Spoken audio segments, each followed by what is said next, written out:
दुख होहि दुखारी, तिनहि बिलोकत पातक भारी।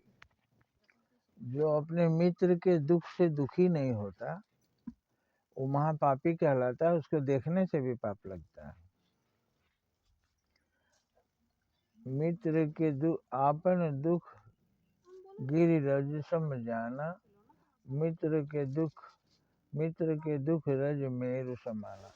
अपना दुख पहाड़ जैसा हो तो भी उसे जर्रे के बराबर समझना, और मित्र का दुख जर्रे बराबर हो तो उसे पहाड़ समझना।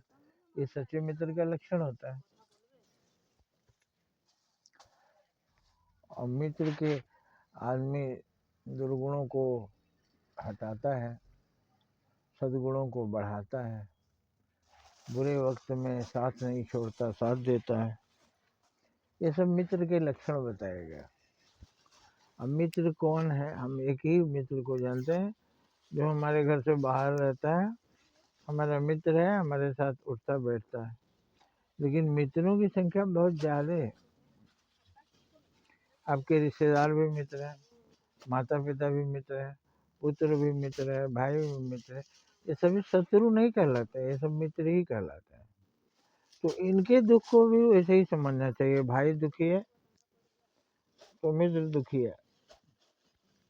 भाई को मित्र जिसने नहीं माना वो रसातल को चला गया।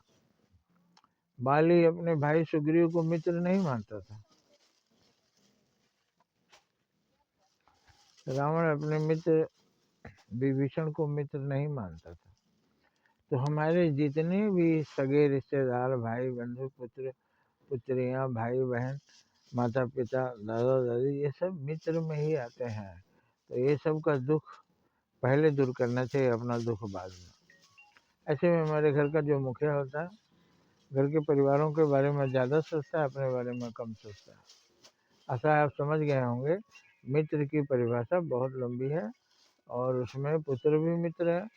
और पुत्र के तो लिखा पुत्र है आत्मा, आत्मा ही पुत्र के रूप में, पुत्र में, पुत्री में माता पिता की आत्मा निवास करती है। शिष्यो है मित्र, शिष्यो है पुत्र, शिष्य भी मित्र है और शिष्य भी पुत्र है।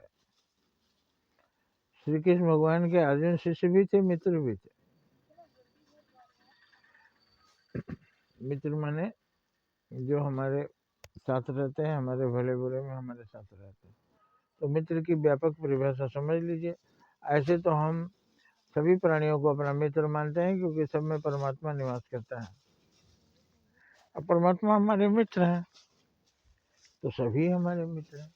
हम किसी के साथ शत्रु का व्यवहार नहीं करेंगे, बुरा व्यवहार नहीं करेंगे।